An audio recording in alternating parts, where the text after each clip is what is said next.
This is CBC Nova Scotia News. Alehouse verdict. A former Halifax bouncer is found guilty in the death of a patron.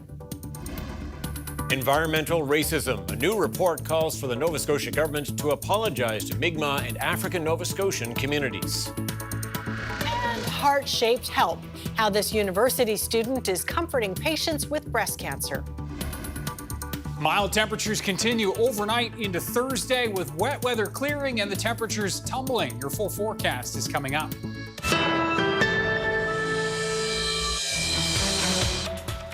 Good evening. A former bouncer of a downtown Halifax bar charged in the death of a patron on Christmas Eve 2022 has been found guilty. As the CBC's Josh Hoffman tells us, the verdict brings the victim's family some relief, but they say their fight is far from over.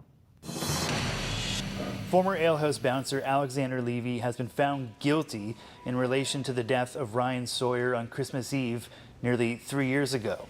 Justice James Chipman ruled on Wednesday that the Crown proved beyond a reasonable doubt that Levy committed manslaughter and criminal negligence causing death in relation to Sawyer's death outside the bar. Sawyer's parents sat at the front of the courtroom as Chipman read his decision and were visibly emotional when they heard the verdict. They say the outcome is bittersweet. Well, we're grateful that justice has been served. I would say nobody wins today. We've lost a son, and we also had a son badly beat up. We're not going to have this moment or what has happened to Ryan define us going forward. We're going to be strong for Ryan. He was a kind soul. Chipman rejected Levy's version of events that night and said he believed the former bouncer was overzealous during his interaction with Sawyer, and Levy's decision to engage Sawyer was unwarranted and using a chokehold was unjustified. Chipman said he found the testimony of responding police officers who said they had to tell Levy to let go of Sawyer several times to be credible. Well, we were lucky that we had a lot of video, so we were able to look at all the videos. We were able to meet with all the officers. They thankfully had good notes and did a great investigation here, so we were able to piece together what happened by putting all the evidence together. I feel like my client got a fair trial. The judge gave a decision that was well reasoned and lengthy and detailed, so we'll have to take time to consider it. Obviously, my client is disappointed with the outcome. Meanwhile, Sawyer's parents are still calling on the province to impose stricter rules for bar security staff. Their indifference and their lack of commitment and their lack of realization that this is an issue, it's a real issue. The incident with Ryan and Kyle wasn't a one-off. There were multiple incidents at the Alehouse prior to this that this could have been prevented. The Crown and defense wouldn't say what they will be recommending for sentencing when the matter returns to courts in April. Josh Hoffman, CBC News, Halifax. Police in Halifax are investigating the death of a man in the city's North End. Officers responded to a report that a man had been injured on Gottingen Street just after 11 a.m. this morning. Police say the man was taken to hospital where he died from his injuries. Police sectioned off an area around a bus stop and a public transit bus. They have not released any additional information about the victim or said how he died, but they do say they are treating his death as a homicide. Anyone with information or video from the area is asked to reach out to police. A report by a provincially legislated panel on environmental racism contains 14 recommendations, including a call for a formal apology by the Nova Scotia government. It also suggests reparations should be considered. That is according to a draft document obtained by CBC News. Michael Gorman has the details. This draft document was submitted by the panel to the Nova Scotia government in February 2024. But until now, its details have remained secret. The document talks about the history of environmental racism in the province and how adverse developments such as dumps and toxic waste sites have disproportionately affected Mi'kmaq and African Nova Scotian communities. The document makes 14 recommendations. They include establishing a first-of-its-kind community-led governance body with decision-making authority and a working relationship with the government, a comprehensive community empowerment approach that would make suggestions on ways to address environmental racism. There's also a call for a formal apology to Mi'kmaq and African Nova Scotian communities and to have the recommendations codified in law. And while it's not one of the 14 recommendations, the panel also makes reference to the possibility of reparations, saying, quote, resourcing those in community and community-based organizations that have had their health, social, and economic well-being harmed by environmental racism should be considered. Today, after an appearance at a Halifax Chamber of Commerce event, the Environment Minister was non-committal about what his government will do with the recommendations. The next step here, as I've said, is we want to meet with the panel, engage on the content of this, hear their thoughts in terms of what their advice is on where we should go. The report's call for greater community involvement in potential development projects could butt up against the efforts of Holman's government to speed up approval processes. But the minister says he's confident that his government's current approach is mindful of environmental racism. Michael Gorman, CBC News, Halifax.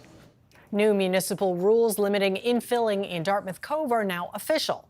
Halifax Council passed the planning changes last month, which only allows water lots to be infilled for public infrastructure or parks.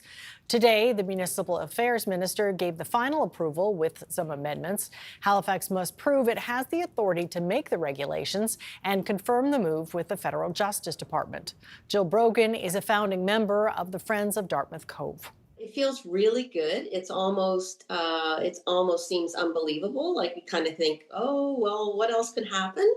The amendments to us, when I read those, it sounds like they are really requesting that HRM prove to them that they have the jurisdiction.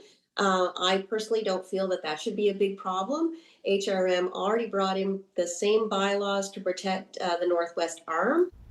Residents pushed for the new rules when a local company proposed to infill their water lot with thousands of cubic meters of rock.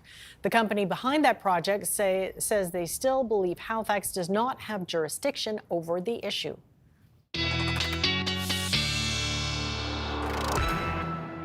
Joining us now, Ryan Snoddon with a quick look at the weather forecast. Yes, another soggy day out there. Yeah, absolutely. And it's going to be a soggy start, or at least dreary start, to the day on Thursday, and a mild start as well. Temperatures are going to be in the 10 to 14 range for Thursday morning, peaking likely mid to late morning. And then those temperatures are going to drop as the skies clear and the sun breaks in. So it'll be kind of a tale of 2 days as we look at the outlook through this evening into the overnight. Scattered showers, maybe just a rumble of thunder overnight and into Thursday morning as well. That line will lift off to the north and east, and that's going to allow the sun to come in, and we will, most of us, enjoy a mix of sun and cloud for Thursday afternoon, but breezy southwest winds gusting 40 to 50 kilometers per hour will be ushering in that cooler air, and so we will see temperatures sliding into the afternoon and certainly into the evening. Friday, overall, a cooler day, still a bit breezy, some showers and a few flakes on the menu, and then, yes, a much cooler weekend. We'll talk about that coming up in a few minutes. Do stay tuned. Thank you. Thanks, Ryan. Thank you. The CEO of a Truro community centre is pushing back. Last month, one of the municipal building owners ended an operating agreement for the Rath Eastlink Community Centre. As the CBC's Luke Ettinger reports, the CEO questions what information that decision was based on. A request by the top staffer at the Rath Eastlink Community Centre for a public audience to discuss the termination of an operating agreement won't be granted. The Central Nova Scotia Civic Centre Society operates the building, which is owned by the municipality of Colchester and town of Truro, but that agreement is set to end following a vote by Colchester Council. The municipality says the society operating the Nova Scotia Provincial Exhibition Complex resulted in a divided mandate and diluted efforts. But in a letter sent to all municipal councillors on November 13th, Society CEO Matt Moore says he was deeply disappointed by the move. Moore requested a joint public council meeting in response to the municipality's decision. He added there are recorded board motions that show support for managing the exhibition grounds.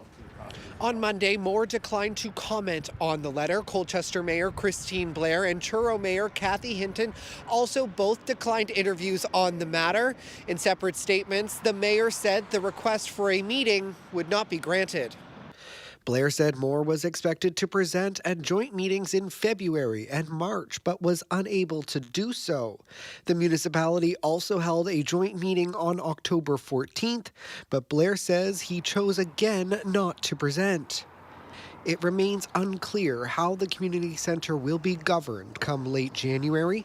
Also that month, the 10-year agreement for the society to operate the provincially owned exhibition grounds will end. The Department of Agriculture says the municipalities gave 60 days notice on Friday. Luke Ettinger, CBC News, Truro. Some rural libraries are in a dire financial situation, forcing them to cut hours, services, and programs. To help, the Annapolis Valley Regional Libraries put up posters with a call to action. The head of the library says this is to give people the chance to advocate for the services they use. We want to make sure that people have enough time, enough notice to be able to have this conversation with their elected officials, should they wish to. Merritt says changing the funding formula for libraries would help them keep services going. Dalhousie University student saw how much a small heart-shaped pillow helped his mother after her breast cancer diagnosis. That's when he knew he wanted to help others in the same situation. So he started what he calls Healing Hands. Cassidy Chisholm has the story. Sachin and Sonika Gupta are hard at work at their home in Dartmouth, Nova Scotia. The mother and son duo are making comfort pillows and pouches for breast cancer patients, which will be donated to the IWK Health Centre in Halifax. That's where Sonika received care after being diagnosed with breast cancer in January of 2024 and was given a small handmade heart-shaped pillow and pouch of her own. And when Sachin saw how much the kit helped his mom, he had a light bulb moment. I thought this was a really powerful cause. I know that 1 in 8 women are affected by breast cancer, and that I thought that we could garner a lot of community support and work together as a team and do something really great for the community. The 19-year-old is studying medical sciences at Dalhousie University. During one of his mother's checkups, he asked about the kits, and staff told him they were looking for more volunteers to make them. That's when he was inspired to start Healing Hands, a volunteer-based initiative that builds the pillows and pouches for patients. When you go through mastectomy or lumpectomy, you get a lot of stitches, and the pillow, you put it under your arm, and it gives you enough support and enough, it creates kind of a space between your arm and your stitches. And the pouch was really helpful because after my surgery, I had some drainage tubes, and the pouch helped hold those tubes together. The initiative started to take off in June. Sachin found volunteers, secured funding through grants, and took sewing lessons. And now he leads a group of 15, including his mom, to make the kits. It's a great thing. It's not just my son, but the whole community has come out to help, and we all are very thankful to everybody who's helping. And we find, like, we cannot stop the adversity from coming, but we can take the opportunity to go ahead and do something to help others, to support others, and come out stronger. Today they're donating 30 kits, bringing their total to 75 as of mid-November. Sachin says with more volunteers, the group hopes to reach 200 by January. Cassidy Chisholm, CBC News, Dartmouth. Fans and athletes attending the Olympic curling trials in Halifax held a moment of silence last night in honor of our colleague and friend, Colleen Jones. And now please join us in a moment of silence. The curling legend and longtime CBC broadcaster died yesterday at the age of 65 after a battle with cancer. Her presence loomed large over day 4 of the trials, including an on-ice tribute. Those in attendance reflected on the impact Jones had on the curling world and beyond. Such a fierce competitor, always supportive of her team, just gave back. Great role model for yes. young people coming up. Very, very sad, hard to believe. It's, yeah. We loved her very much. She did great. Supporting Nova Scotia. Jones has worked as a reporter and host here at CBC for nearly 40 years, retiring in 2023. She also broke barriers as the first woman to work as a sports anchor in Halifax. There's a look at the Halifax ferry crossing the harbor. Ryan is up next with his forecast.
Weather Update is brought to you in part by Atlantic Lottery's iGames. Play hundreds of games on the Atlantic Lottery app or at alc.ca.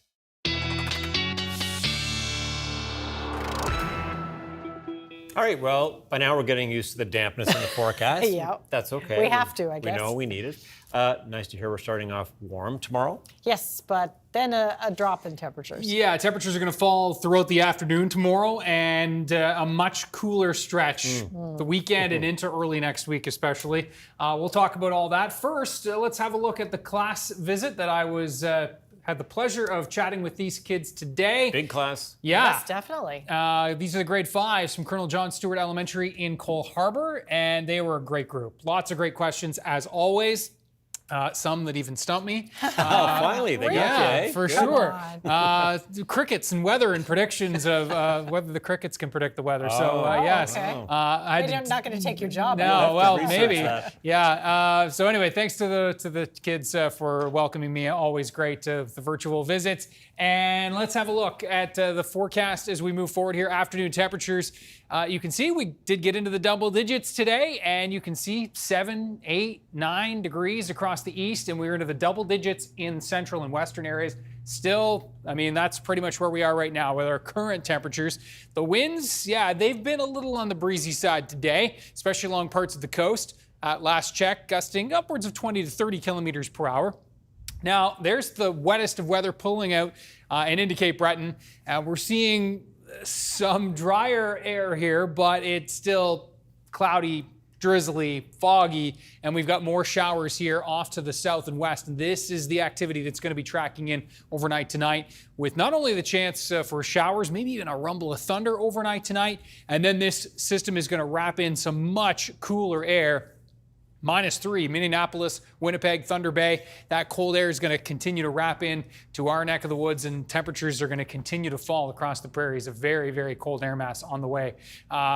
Now, as we look at the overnight lows tonight, we'll be kind of steady in the 7, 8, 9, 10 degree range with those light winds.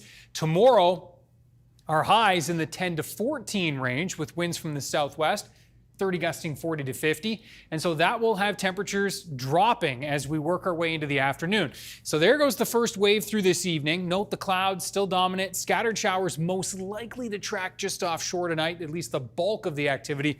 But we're still into that scattered activity overnight and into Thursday morning. So a damp, foggy, dreary start to the day, but a mild start to the day as well.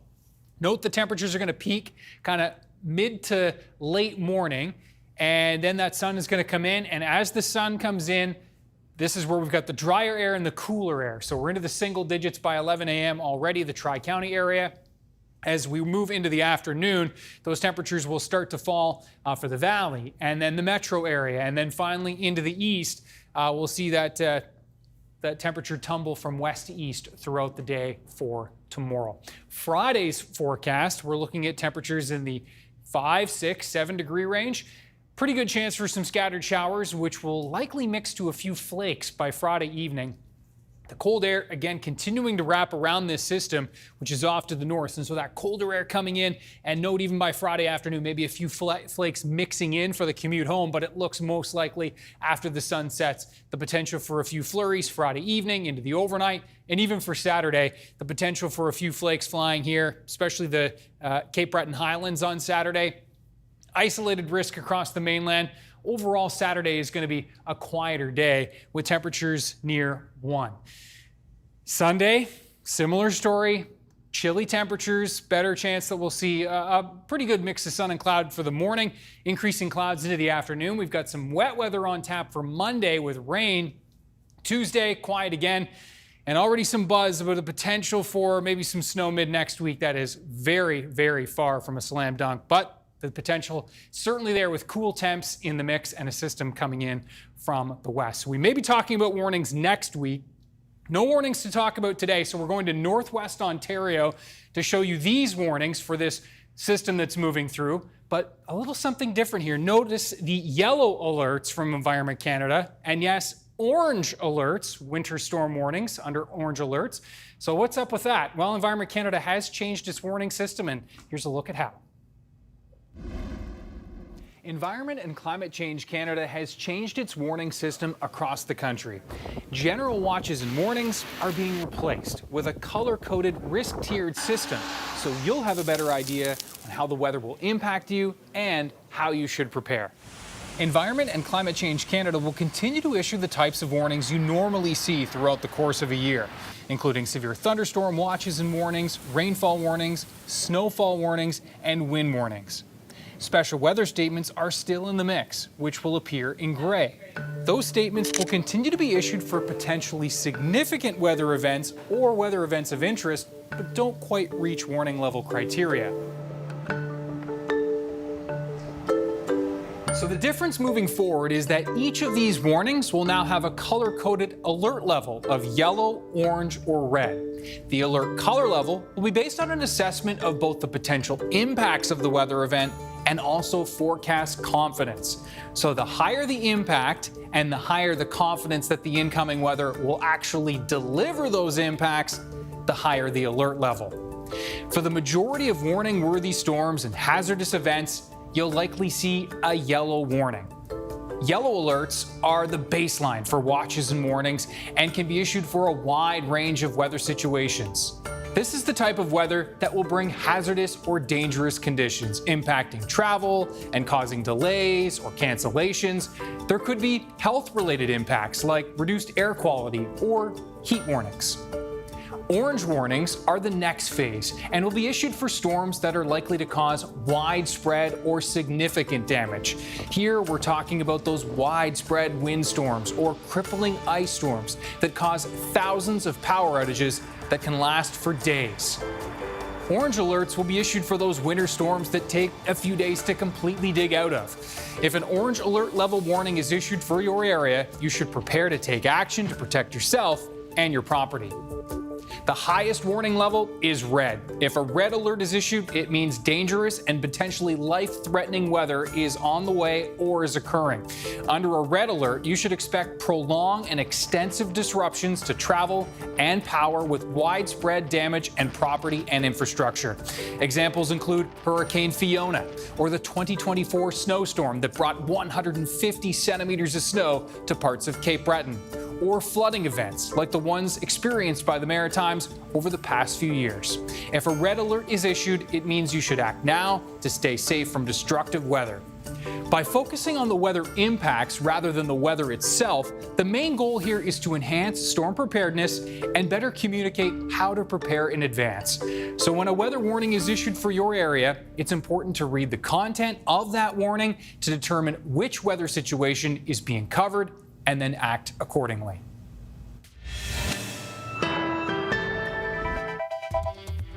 Coming up, Bruce Rainey with the Nova Scotia Sport Hall of Fame reflects on the life and legacy of Colleen Jones.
We continue to remember the life of Colleen Jones, journalist, sports commentator, iconic curler, just to name a few of her accomplishments.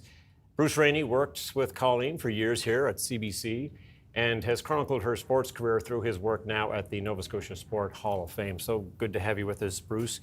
To remember, as we all are, Colleen Jones, just a fantastic person and someone you met first, one of your first CBC colleagues. September 4th, 1995. It wasn't this building, but it was CBC Halifax. And I came in that day to start a job as the sports guy on Maritimes Tonight, the show was called.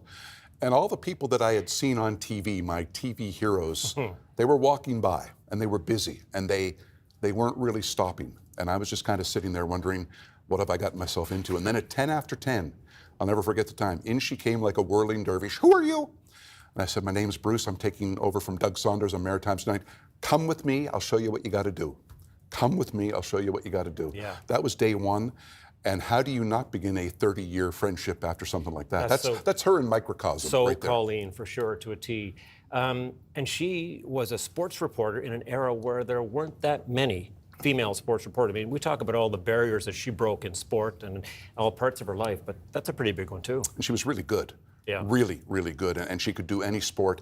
She could tell a story like nobody's business. She would find, as she described to me once, ordinary people doing extraordinary things. She loved that, whether you were an athlete or somebody building a birdhouse in Lunenburg. And that's what she was all about. And she would as quickly talk to someone sweeping the street as she would to the CEO of a major bank. Yeah. That was Colleen Jones. People found her accessible as well, didn't they? And she loved entertaining them and them entertaining her, and it all ended up with great journalism and stories on our show. I remember she would walk into the building here waving the script, so excited about the story she was about to tell. She introduced Nova Scotians to a lot of Nova Scotians. 100%, and did it really, really well. Like, it's one thing to introduce, but it's another thing to have a story with a really good beginning, middle, and end. She knew how to write, knew how to tell it, and we were the better for that. Fantastic storyteller for sure.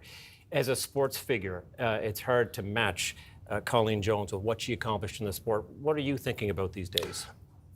The word legend gets overused a bit. She's a Canadian sporting legend, right? The stats, you went through the stats last night, but 6 nationals, 3 worlds if you count seniors, won titles in 5 different decades, won her first Scotties in '82, her next in '99. That's perseverance. That's 17 years of sticking with it. A legend in every sense of the word. 3 aspects of her life that she really focused on. Being a mom, knocked it out of the park. Being a journalist, national renown, knocked it out of the park. Being a curler. If she's not the greatest female curler ever, there's a photo somewhere where she's in the front row of the photo, and maybe even in the center, right? So in those 3 aspects, just was remarkable. Yeah, such an incredible force, really. A lot of people are describing her as such. You know, but she tried to change the sport a little bit too. She was someone who advocated for greater fitness levels, mental training in sport. Talk to me a little bit about that, about what maybe some of her attributes or things that she brought to the sport will be. One of the very first athletes to try to control everything she could control.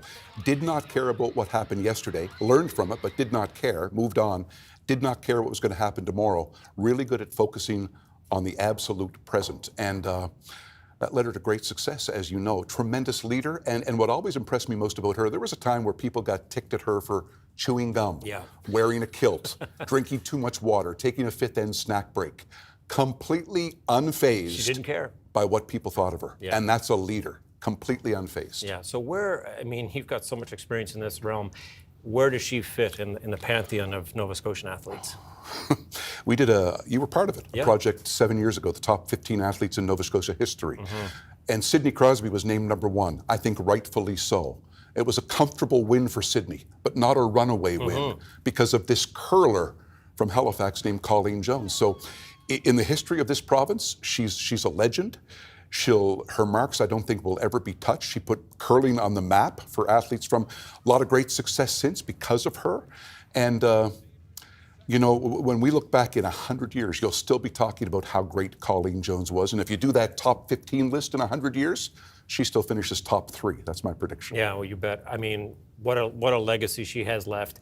And such a presence in the sport. I know people talk about her going to the rink on plenty of off days to train, but also to encourage people. She was that kind of person as well, a nurturer. Yeah, she became a coach, a really good coach. When she took her son Luke to the Briar a year or so back, best finish for Nova Scotia in 19 years. That's not a coincidence, right? No. She had an absolute passion for this sport. It's through the sport that she met her husband, by extension had her family. She would tell you it meant everything to her life, and how lucky it is for someone to find a passion, live it year after year, and wind up a legend of her sport, of her time. Did she live it? 30 seconds to go here. What will her lasting legacy be?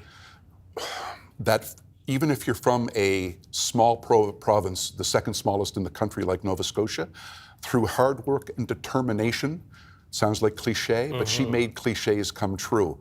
She would tell you she wasn't the most talented, but nobody was going to outwork her. For sure. That's her legacy. You can do it from here if you're willing to put in the work, and that's a great lesson for everybody. She did that in broadcasting as well. Listen, I know you lost a good friend. I'm sorry for you as well, and thank you for talking to us. Yeah, so did you. Thank you for the opportunity. You bet.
Welcome back. Prime Minister Mark Carney announced a new plan to support Canada's softwood lumber and steel sectors. Both industries have been hard hit by U.S. tariffs. Carney says the new measures focus on three core objectives. First, to further limit foreign steel imports so as to increase domestic demand for Canadian steel producers. Second, to make it easier to buy and build with Canadian steel and lumber. And third, to invest in workers and businesses. Carney says the plan tightens quotas on steel imports from all countries, even those with free trade pacts with Canada, except the U.S. and Mexico. Ottawa is also providing an extra $500 million in loan guarantees to the softwood lumber industry, plus other measures to encourage home builders to use made-in-Canada materials. And in the spring, the federal government will start subsidizing freight fees on steel and lumber rail shipments across provincial borders. Authorities in Hong Kong say at least 36 people are dead and hundreds of others are reported missing after a massive fire engulfed multiple high-rise towers on Wednesday. Police have arrested 3 men on suspicion of manslaughter, which they say is connected to the fires. Oh my God, this is crazy. The residential tower complex is located in the northern Tai Po district and home to 2,000 apartment units. The fire department said it first received reports of the fire at 3 p.m. local time. Hundreds of rescued residents fled to temporary shelters. Several people are said to still be trapped inside. The cause of the fire is unclear. Southeast Asia is being hit with even more rain after what has been one of the region's worst stretches of flooding in years. Rescuers are struggling to reach people stranded on roofs after rains and mudslides inundated countless homes and washed out roads. Floodwaters have swept through Thailand, Indonesia, and Malaysia in recent days, killing dozens. In Thailand alone, at least 33 people have died since the weekend. A suspect is in custody after 2 U.S. National Guard members were shot just blocks away from the White House. The suspect was also shot. Those wounds do not appear to be life-threatening. Investigators are reviewing surveillance video to determine what happened. The presence of the National Guard on Washington streets has fueled tensions for months. In parts of the U.S., the U.S. president's anti-crime crackdown. Last week, a federal judge ordered an end to the deployment, but put the order on hold to give the Trump administration time to appeal or remove the troops. A woman with family ties to White House Press Secretary Caroline Leavitt has been detained by ICE. The U.S. Immigration Enforcement Agency picked up the former fiancé of Leavitt's brother 2 weeks ago. The pair have an 11-year-old son together. The Department of Homeland Security says the woman, a Brazilian national, entered the U.S. on a tourist visa, but was supposed to leave in 1999. Caroline Leavitt has not publicly commented on the situation so far. Well, millions of Canadians felt the infectious spirit of Colleen Jones. But of course, her family and friends knew Colleen best. And tonight, they're telling the kinds of stories we all tell when we want to pay tribute and ease grief. I have a mic, I'm on a bike, let's go find stories. Like this. Oh, wow, this is a workout. You should be the skip. I'll be the skip, you sure? Joe Clark's giving Harold Reddekopp instructions on how to flip pancakes. And look, we have Team Nunavut right here with us! I think they're just a little bit pumped. Whether it was in front of the camera, whether it was on the ice, wherever she was, Colleen Jones was larger than life. Maybe I'll go set up an interview now. Till next time. Her zest for life, her infectious positivity was evident in everything that she did. I think maybe the best way to sum up Colleen can be realized through a quote she has in a photo frame above the fireplace in her living room. The saying is, always believe that something wonderful is about to happen, and that's exactly how Colleen Jones lived her life every single day. She wanted to be excellent in everything she did. She wanted to be a memorable broadcaster, but more than anything, she wanted to be a great mom. So she worked day in and day out to master all those parts of her life. And of course, how many Canadians will remember Colleen Jones is because of her exceptional curling.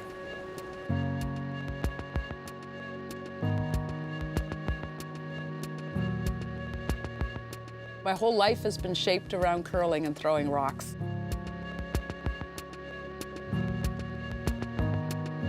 All my friends are through curling. I met my husband through curling. I planned my babies around curling. I got my career because of curling.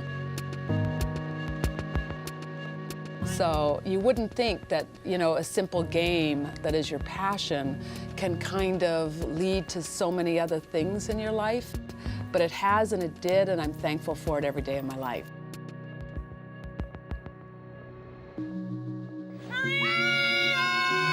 Double would win it here. Got one. She got two. Get out!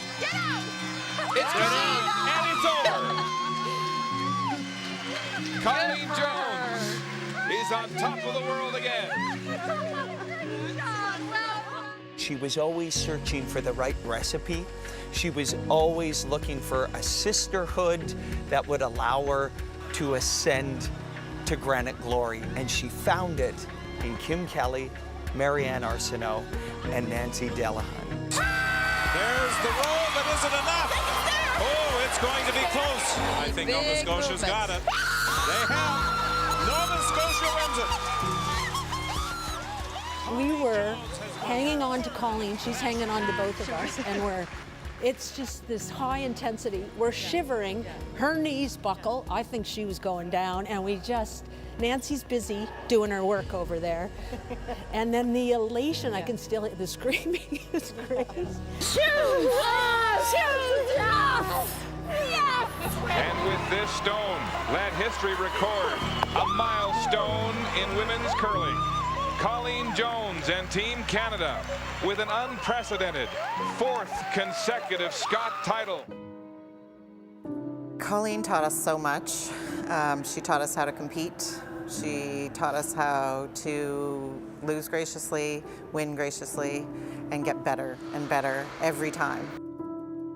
She was insistent on getting the most out of herself and hoping that we would work as hard as she would to be that precise and have a level of excellence. Colleen and I span over 30 years. We've spent so much life together. We ended up, I guess, with a bond like a sister. That's what she means.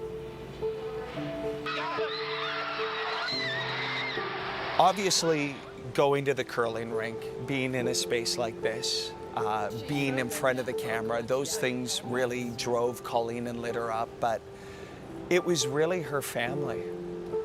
And I would want people to know that more than anything. It was Colleen's family. In fact, one of the reasons why she wasn't public about her battle with cancer was because she wanted to protect her family. My mom was a mythical legend, right? And a superstar.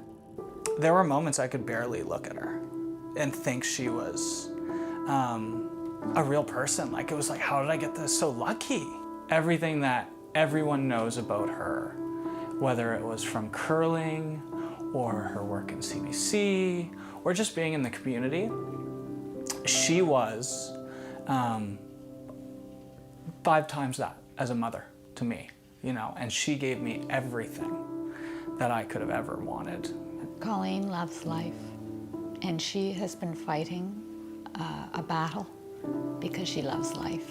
She's traveled all over the world, but always says to me, I'm so glad to be home. It's she's very, very fierce, loyal, Haligonian, Nova Scotian, love to tell stories about Nova Scotia. This is spectacular. What a view. Did I find something? Keep your body straight. Body is straight. And then just go like this. You got it. There you go. I don't think I've got it. Well, I think bringing backyard stories to the front yard and seeing the everyday heroes and everyday people is so important, because there's good people out there doing amazing things. Lift up a little bit. Get down a little lower. Don't get cocky. Okay, see that? When she would go out and film a story, it always had to do with something either quirky or someone interesting she just met. She could pull a story out of nothing because she knows that at the core of each of us is a story to tell, and she would find that story. She could just tell the most incredible human story, and was joyous in the telling. It came through every time. And 10 to 1, those were the stories we would remember every single day more than anything else on the show. Oh my gosh, everything is happening today. The semifinals at 12:30 p.m. Eastern on CBC Sports Canada. Colleen took her job as a broadcaster very seriously, but for as serious as she was, she loved having fun. We would always film these curling previews, and sometimes they would become a little unhinged. You know what? We will get you the matchups. No, let's just say semifinals. What she would want people to remember about her is how tenacious she was and how she never stopped believing in her dreams to the very end. She would want to be remembered as a fierce warrior. She loved deeply, and she was so unafraid of letting people know how much she cared about you. I will forever be grateful for the lesson she shared in just taking a moment, just being present. I think we can learn from her how to live a purposeful life. She was such a force for good in the lives of her friends and those who knew her. She was grateful for every single moment that she lived. And I'm going to remember that spirit of gratitude, and I'm going to try to keep it. She just chose to make her world what she wanted it to look like. And boy, she's a testament to, if you believe it, you can be it. She lived and breathed that. She made the world how she needed it to be. Yeah, so that's a pretty powerful thing. I think Colleen would want to be remembered as a pretty great Nova Scotian and Canadian, but a mom who loved her family most of all and was so proud of them. That's what she fought for, to have every extra day with her sons and her daughter-in-laws and her grandson and her husband. She would just be saying, "Don't worry about it, folks. I've had my share of wins, you know? Like, it's gonna be what it'll be," and she'll be to each person something a little bit different. But I think if I can also say, like, remember her as a great mother, because, yeah, she's like the best. My two wonderful boys, Zach and Luke, it was you two who were my inspiration at every step, wanting to show you guys that maybe if you dream big dreams and stay on the road and don't get off when you hit the first bump, that maybe good things are going to happen. Maybe if you stay on the road long enough, you might get to where you want to go.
This weather update is brought to you in part by Atlantic Lottery's iGames. Play hundreds of games on the Atlantic Lottery app or at alc.ca. Back to wrap things up now. You know, we've been up and down on the temperature scale. We're going back down again eventually here. Yes, getting dressed in the morning, it's a challenge these days, right? Yeah, it certainly is. And tomorrow morning especially, because it's going to be mild. But keep in mind the temperatures will fall a little bit into the afternoon. So, yeah, don't let those early morning temps fool you. And the wet weather early on will clear as well. So a bit of a tale of 2 days tomorrow. Have a look at our weather picture of the day. This one, where are we zooming today? We're going to go into Mill Village, and this is a terrific shot here from Lynn. That is cirrus clouds. That is just... Tom knew that. I was going to say it's the sky, Amy. That's all I had. Captain Obvious. Yes. Yeah. So those are cirrus clouds, which are basically ice crystals. And you can see that, yeah, they're kind of... I'm very rare to see them that uniform, kind of right across the sky like that, and almost a little bit of a halo there on the left side of your screen. Right. So a beautiful shot there from Lynn. Thank you so much. Ryan's picks at cbc.ca. There are your temperatures for tomorrow, peaking mid to late morning for most. We'll still see those temps likely hanging on for you folks in Cape Breton, but a bit of a temperature drop into the afternoon indeed. They're picking things up on Friday with a chance for some showers also in the mix for Friday, and then a mix to even a couple of flurries for Friday evening and into the early morning hours of Saturday. Saturday generally looks quiet. Sunday looks quiet as well. Our next system tracks in Monday, and some buzz about Wednesday next week. But right now that looks like far, far, far from a slam dunk. You'll keep us informed. Stay tuned. Okay, thanks, Ryan. The countdown to the upcoming Winter Olympics continues.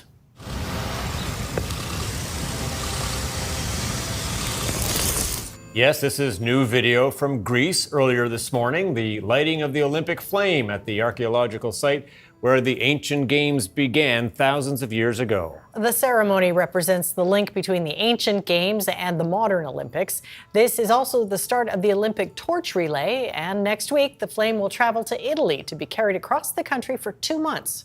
The flame will be lit at the Olympic Cauldron in Milan on February 6th to officially begin Milano Cortina 2026, and that is just 72 days away. It's fast approaching. Happening. That's it for us tonight. Thanks so much for watching. We'll see you next time. Good night. Good night.